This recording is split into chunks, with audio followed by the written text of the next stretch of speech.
Army can go till late in February, and those are very conservative figures. I am confident if they didn't get another penny, they could go for another 6 months.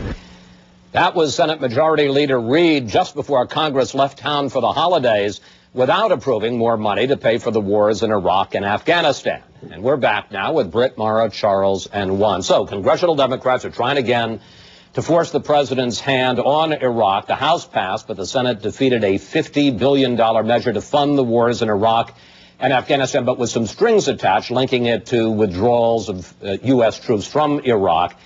Now, Brit, despite complaints from the Pentagon, the Democrats say they are not going to look at these money bills again until sometime next month. When does this actually affect the troops on the front lines, and do you think the Democrats will back off before it does? Well, the first question, the Pentagon makes it sound as if it will happen almost immediately. I don't think there's any doubt that the troops on the front lines will have what they need. But there will be some other disruptions if the Pentagon is to be believed on this, and some of them are serious enough that they could cause even some layoffs of contract personnel and so on. So that's a possibility. The second thing that needs to be said about this, Chris, is that this whole debate has this era of unreality about it, at least on the Democratic side, because they keep talking about events in Iraq that do not comport with the reality on the ground over there. You hear it again and again. And you hear it in the attitude they have, they're going to force troop withdrawals, impervious to the fact that troop withdrawals have already begun. It's happening. That seems to be unknown to them. And I think there's political peril for them in all of this.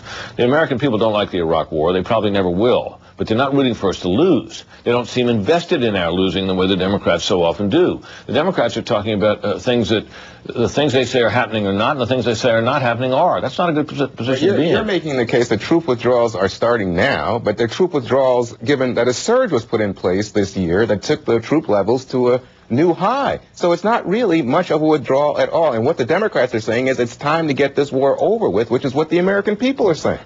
Well, all that may be so, Juan, but the fact is they seem impervious even to what is happening over there. You hear again and again that there's no light at the end of the tunnel, that nothing has changed. Palpably, something has changed very much. Which is the military aspect, but do you believe that politically that we are any further along the way, Brit? Oh, yeah, absolutely. Oh, yeah? Why is that? Well, because, for example, things are happening at ground level and at local levels that no one thought possible, which is one of the reasons why there was so much urgency in the calls for national reconciliation. The feeling was that if you could get national reconciliation, then the people at the lower levels and at the grassroots level in the country might knock off the insurgency. Well, it's happened at the local level, and the insurgency has subsided dramatically. But there's nothing happening at the local level. In fact, General Odierno said just this week, you know what, unless we can get these Shiites who are in power to actually make some progress, to deliver services, to reach some reconciliation, then the surge and all the military progress will be for naught. Let me bring something else in. Are you persuaded by that, Juan? No, I'm a little baffled because it seems to me that our result would be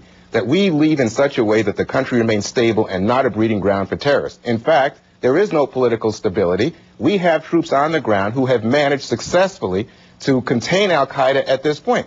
But according to your prescription, keep the troops there. In fact, increase it, because at some point, if we begin to withdraw, and I think within 6 months as the election approaches, there's inevitably going to be a larger scale withdrawal, and as such, we will then open the gates again because there's no political progress. I want to go back to Juan, and that happens. You ought to declare victory.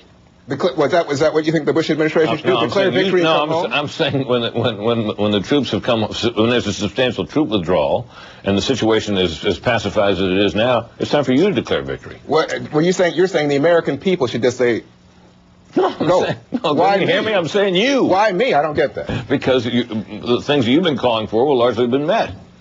You mean in terms of what? In terms of the violence is down, troops are coming out, war is winding down. Isn't that victory on your terms? Well, you know what? We went in there. I think we went in there for weapons of mass destruction. We went in there to promote democracy. I'm looking at the terms of We've heard this before. And the real question would be, have we, in fact, created some stability? That was Charles's point. Stability that allows us to say we went to war and we achieved something. I want to go back to the political